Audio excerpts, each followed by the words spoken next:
우리가 아는 바와 같이 토요일에는 이제 침묵으로 보낸 그런 날이 됩니다. 이제 예수님은 십자가에서 6시간 동안 매달려서 처형을 받으셨고, 예수님의 죽으심은 확실하게 이제 확인이 됐습니다. 그리고 이제 그 안식일이 지나고 난 다음 첫날 새벽까지 예수님이 무덤에 안치되게 되시는 과정이 어떠한 일들이 있었는가 하는 것을 오늘 우리가 읽은 본문에서는 기록해 주고 있습니다. 다른 복음서보다도 역시 사도 마태가 특별한 기록들을 더 남겨주고 있기 때문에 우리가 또 오늘도 마태복음을 또다시 읽게 됩니다. 경비병으로 무덤을 지키게 했던 사실들, 이것은 다른 복음서에서는 이런 부분들이 자세하게 기록이 되고 있지 않는 부분인데, 이 마태복음은 이 부분을 자세하게 기록을 하고 있습니다. 훗날에 빌라도 보고서라고 하는 자료가 이제 황제 가이사에게 보고가 됩니다. 당시 빌라도가 총독으로 있으면서 나사렛 예수에 관한 여러 일들에 대해서 빌라도가 여러 가지로 조사하고 살핀 바를 보고서를 냈는데, 거기에 예수님에 대한 이런 기록들이 남기게 된다는 겁니다. 이제 그런 것에 대한 하나의 계기가 될 수도 있었으리라 생각되는 부분이에요. 예수님의 죽으심으로 말미암아 종교 지도자들은 어떤 생각을 했을까요? 그가 있을 때마다 계속 기회만 되면 자신들을 계속 비판하고 자신들을 위선자들이다 라고 이렇게 책망하시는 말씀을 쉬지 않았습니다.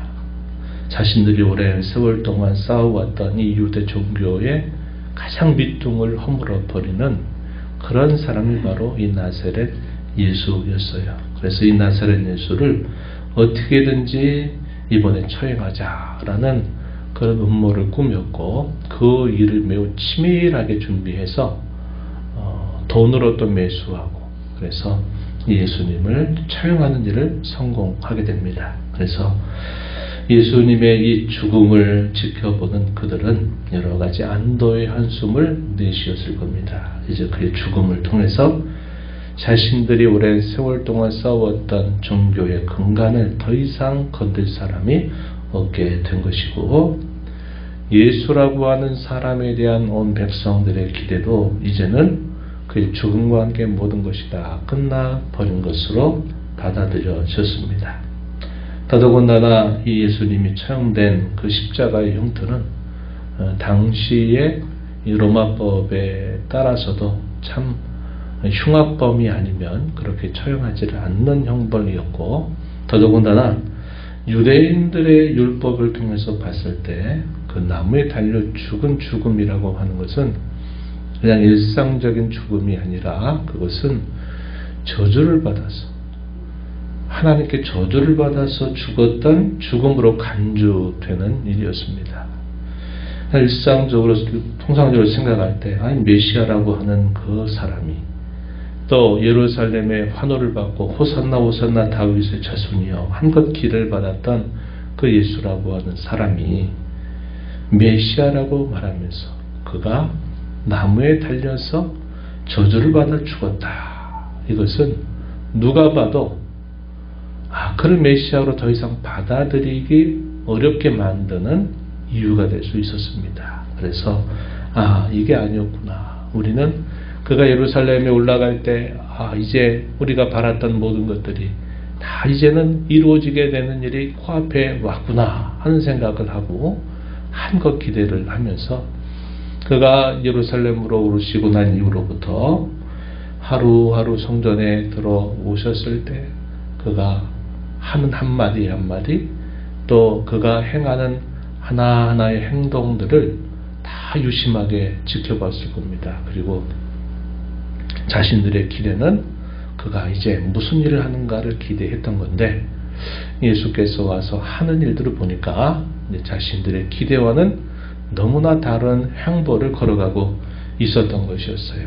그래서 이 예수라고 하는 분의 죽음이 그렇게 끝나버렸다 하는 것으로 인해서 이제 모든 것들은 다 예전의 모습으로 돌아간 것처럼 보이게 된 겁니다.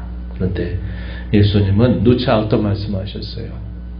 공식적으로 3번씩이나 내가 종교 지도자들에 의해서 고난을 받고 죽은 지 사흘 만에 다시 살아나리라 하는 말씀을 제자들에게 몇 차례나 하신 바가 있었습니다. 그래서 그 죽음은 예수님에게서는 하나의 과정일 뿐이지 그것이 백성들이나 종교 지도자들이 생각했던 것처럼 이제 모든 것이 다 끝나버렸구나 하는 것을 말하지 않는다 하는 겁니다. 그분의 죽음은 이제 부활을 위한 하나의 반드시 거쳐야만 되는 단계였다 하는 사실을 성경은 말해주고 있는 겁니다.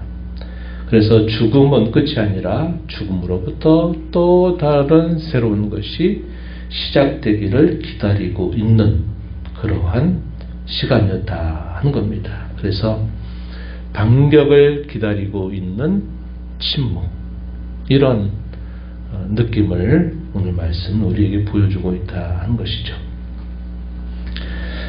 유명한 성경 주석가는 예수님이 죽음으로부터 부활에 이르는 시간을 시간적으로 계산을 하게 되면 약 38시간 정도 이렇게 추산을 할 수 있는데, 그 38시간으로 말하지 않고 뭐라고 얘기했느냐, 3일이면 충분했다 이렇게 말합니다. 그 3일은 예수님의 죽음이 확실하다 하는 사실을 보여주기에 필요했던 시간이다, 가장 짧은 시간이다 하는 겁니다. 그 짧은 시간이 지나고 나면 이제 예수님은 이 사망을 정복하신 일을 한다 하는 것입니다.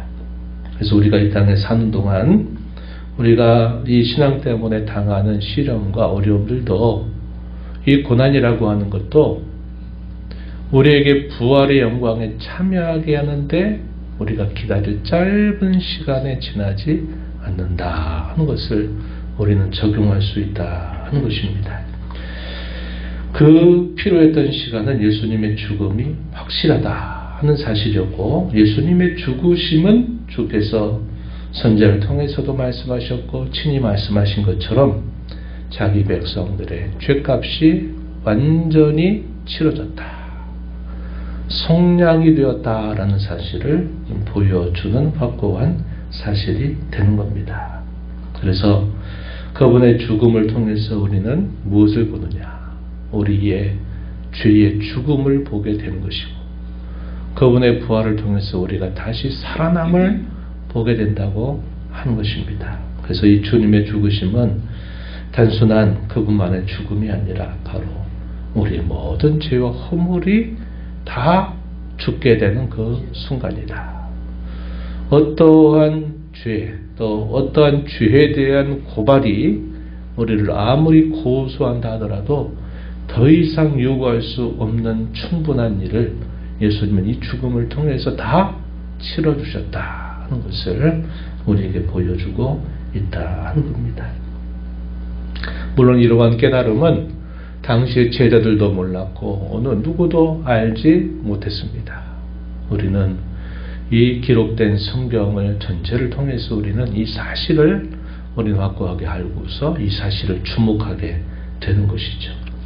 이러한 내용들을 염두에 두면서 본문을 가서 보면은 57절부터 61절까지 예수님이 장사되셨던 실제 사건들을 기록해 주고 있습니다. 오후 3시까지, 금요일 오후 3시까지 십자가에 6시간 동안 매달려서 마침내 다 이루었다 하시면서 운명하신 예수님, 그 죽음을 확인할 때 대부분은 이 뼈를 꺾습니다. 뼈를 꺾는 일을 통해서 죽음이 확실하구나 할 때 그 십자가에서 그 시신을 내려요. 그런데 예수님은 그렇게 하지 않았습니다. 예수님은 어떻게 했느냐, 창으로 그 옆구리를 찔러보긴 하지만 그 뼈를 꺾지는 않았어요. 왜냐? 굳이 꺾을 필요가 없었다 이 말입니다. 예수님이 죽었다고 하는 사실이 분명하게 확인되었기 때문에 그래요. 그것은 성경이 예언한 대로 된 일입니다.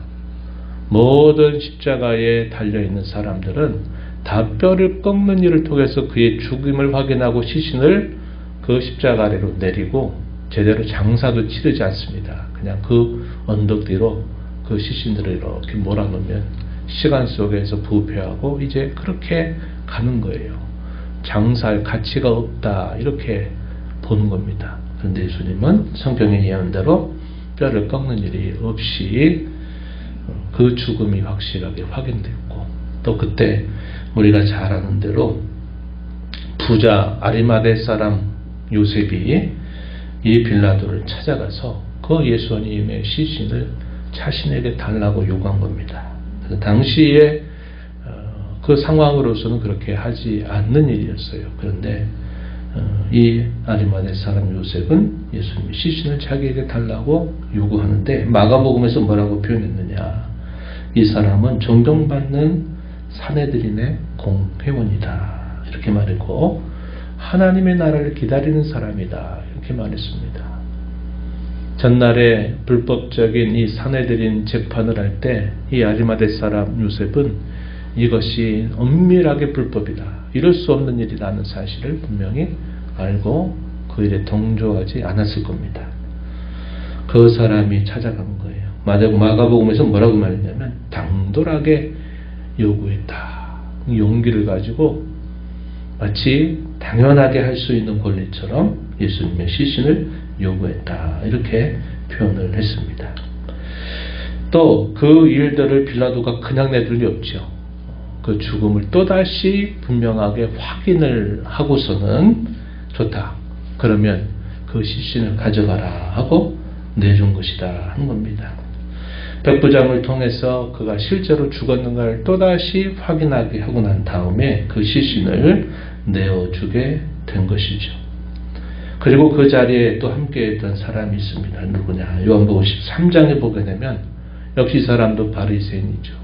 이 사람도 사내들인 공회원이었을 겁니다. 이 사람도 이 예수님의 이 죽음을 기리기 위해서 찾아왔어요. 니고데모라고 하는 사람입니다. 이 사람은 몰약과 침량 섞은 것 100리터라, 우리가 생소한 편인데 우리말로 바꾸면요 약 32.7kg 정도가 되는 그런 몰약과 침량 섞은 것을 가져와서 예수님을 장사하는 일에 그가 함께 하는 모습이 보여집니다. 그래서 이 두 사람, 당시 종교 지도자들이었지만 이 사람들은 매우 정직하고 진실한 사람이었다 하는 것을 보여주고 있어요. 당시 모든 종교 지도자들이 갖는 그 마음 속에 그 허망함, 율법을 가르치고 지킨 일로 채워질 수 없는 이 구원에 대한 열망, 이것을 가지고 있던 이 사람이기 때문에 이 사람들은 거기에 위선을 더하는 자세보다 예수 그리스도의 말씀을 믿고 그 말씀을 통해서 그리스도인이 된 사람이다 이렇게 볼 수 있다 하는 겁니다. 그리고 이 예수님을 장사하는데 마치 이사야 선지자의 예언처럼 왕과 같은 장례를 치러주게 됩니다. 그리고 한 번 더 시신을 안치하지 않은 새로운 무덤을 거기 준비한 대로 거기에다가 예수님을 안치하면서 장사를 마치게 되고요. 그 광경을 누가 지켜봤느냐? 여인들이 지켜봅니다. 막달라 마리아와 그리고 다른 마리아가 예수님의 시신이 어디에 안치됐는가를 그대로 바라봐요. 이 여인들은 십자가 아래까지 있었던 여인들이죠. 여인들이 얼마나 주님을 향한 그 한결같은 마음을 나타낸지 몰라요. 그럼에도 불구하고 이들도 안타깝게도 예수님의 죽음에 대해서만 시선이 머물러 있다 하는 것이었습니다. 예수님의 부활에 대해서는 역시 생각하지 못했던 모습을 나타내요. 한편 특별한 기록이 주어지는데요. 62절부터 66절 마지막 부분에는 사도 마태가 자세하게 기록하고 있는 부분인데 경비병을 통해서 이 무덤을 굳게 지키게 한 일이 있었다 하는 것을 보고해 주고 있습니다. 종교 지도자들이 빌라도를 향해서 찾아갑니다. 그리고 이 빌라도에게 요청해요. 무슨 요청을 하느냐? 이 사람이 사흘 만에 다시 살아난다 라고 하는 말을 했다. 그러니까 이 사람을 가져가지 못하도록 경비병을 통해서 굳게 이 무덤을 지켜야 된다. 경비병을 보내달라 라고 요구를 한 것입니다. 왜 이렇게 했을까요? 종교 지도자들은 예수님이 자신들을 책망한 것에 대해서는 못마땅히 여기면서도 예수께서 하셨던 그의 말씀이나 그의 하시는 모든 행위들이 거짓되지 않는다는 것을 알고 있었고, 적어도 이 사람들은 선지자들의 예언에 대해서 더 누구보다도 알고 있는 사람입니다. 문제는 그것을 받아들이지 않고 그것으로 자신들의 삶의 근간으로 삼지 않았던 것이 문제지, 성경 자체를 모르는 사람은 아니었다 한 겁니다. 그래서 아이러니하게도 이 종교 지도자들은 예수님의 부활에 대해서 분명히 부활할 수 있다 이런 생각을 가졌을 겁니다. 그러나 차마 빌라도에게는 그런 얘기를 못하고 제자들이 훔쳐갈 수 있으니 경비병을 보내달라라고 요청을 한 것입니다. 빌라도가 뭐라고 말합니까? 야, 너희에게도 경비병이 다 있지 않냐? 너희 경비병 시켜서 너희가 할 수 있는 대로 굳게 그 무덤을 지켜라 이렇게 말을 하게 돼요. 그리고 종교 지도자들은 마침내 경비병들을 시켜서 예수님의 무덤 앞에 굳게 지키게 하는 일이 있었다 한 겁니다. 훗날에는 이것이 뭐가 됐을까요? 예수님의 부활에 대한 하나의 살아있는 증거가 되도록 하신 것이죠. 이것이 하나님의 섭리였다 하는 것을 우리는 알 수 있겠습니다. 오늘 우리가 이 말씀을 통해서 예수님의 죽음은 의미적인 죽음이 아니에요. 역사적인 사실로 분명하게 있었던 일이다 하는 겁니다.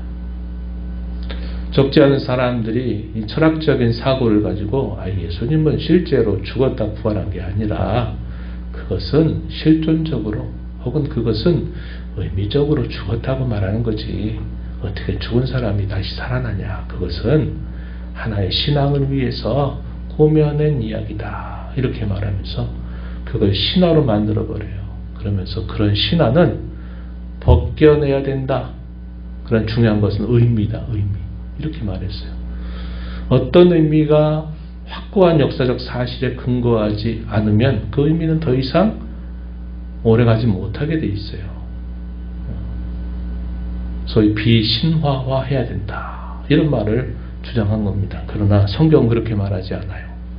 분명한 역사적인 사실이고 그 사실 속에 담겨있는 의미, 이것이 무엇인가를 우리가 복음서가 아닌 사도행전이나 또 서신서들에서 이 복음서의 사실성을 풍부한 의미로 이제 풀어주는 것들이 이 복음서가 아닌 이런 서신서나 역사서들이 보여주고 있다는 겁니다. 그래서 예수님의 죽음은 분명한 역사적 사실이다. 그 말은 우리 편에서 볼 때는 우리의 죄에 대한 죽음은 분명한 사실이다.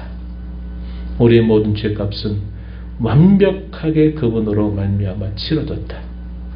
우리는 영생을 얻을 수 있는 가장 강력한 근거를 갖고 있다 하는 사실을 우리는 확신해야 된다 하는 겁니다. 이사야 선지자가 53장 5절 6절에 그렇게 말하죠. 그가 찔림 우리의 허물 때문이요 그가 상함은 우리의 죄악 때문이라. 그가 채찍에 맞음으로 우리가 평화를 누리고 그가 징계를 받음으로 우리가 평화를 누리고 그가 채찍에 맞음으로 우리가 나음을 받았도다. 여호와께서는 우리 무리의 죄악을 그에게 담당시키셨도다. 700여 년 전 이사야 선지자는 그것을 예언했고 예수님의 죽음은 우리의 모든 죄를 짊어진 사건이었다 하는 것을 우리는 다시 알게 됩니다. 그래서 우리는 이 문제를 해결받은 사람들이다 하는 사실을 우리는 기억하고 기뻐해야만 합니다. 우리 인생에 가장 풀 수 없는 난제가 뭐겠습니까? 죄의 문제예요. 죄의 문제. 돈 아무리 많이 벌고 지위를 아무리 높게 갖고 사람들이 나를 추앙하고 내가 건강하고 내가 남부를 거 없는 삶을 아무리 산다 해도 우리 인생이 풀 수 없는 난제가 바로 우리가 일생 동안 살면서 짓는 죄악입니다. 이 죄악이 우리를 가만두지 않아요. 우리를 끌어다가 영원한 진노 아래, 영원한 형벌 아래 우리를 가두어 두게 되고 만다는 겁니다. 그런데 이 예수님의 죽으심을 통해서 우리는 그 모든 죄에 대해서 완전히 치러지고 갚아줬다는 사실을 우리는 알고 믿는 겁니다. 그러니 우리는 이 땅에서 비록 우리가 사는 삶이 남들보다 더 뛰어난 삶을 살지 못해도 우리는 우리 인생의 가장 큰 난제를 예수님으로 말미암아 해결받은 사람이다 하는 사실을 우리는 확고하게 믿고 살아야만 하겠다 하는 것이고요. 예수님의 이 죽음과 고난이 부활과 승리로 바뀌는 시간은 사흘이면 충분하다. 제가 아까 유명한 그 성경 주석가의 말을 제가 인용해서 말씀드렸어요. 고난이 승리로 바뀌는 시간은 38시간이라고 보지 말고 3이라고 하는 숫자만 있어도 충분하다. 이것은 우리가 이 땅에 사는 동안 우리가 당하는 시련이나 역경이나 고난이라고 하는 것도 영광으로 바뀌는 데는 그와 같은 짧은 시간이 우리에게 있으면 된다고 하는 겁니다. 이제 문제는 뭐냐? 그 짧은 시간 동안에 사탄이 우리의 마음을 완전히 잡아가지고 그 짧은 시간을 못 견디게 만들어 버리는 겁니다. 야, 그거 너무 길어. 야, 믿는다고 하는데 왜 하나님은 응답하지 않아? 왜 네가 믿음으로 산다고 하는데 하나님은 너를 왜 버리신 것처럼 그래? 이렇게 온갖 의심을 우리 안에 불어넣어가지고 그 짧은 시간 동안 견디지 못해서 에이, 안 되는구나, 소용없구나, 우리를 좌절시키고 낙담시킨다고 하는 겁니다. 그래서 우리가 짧다라고 생각해야 돼요.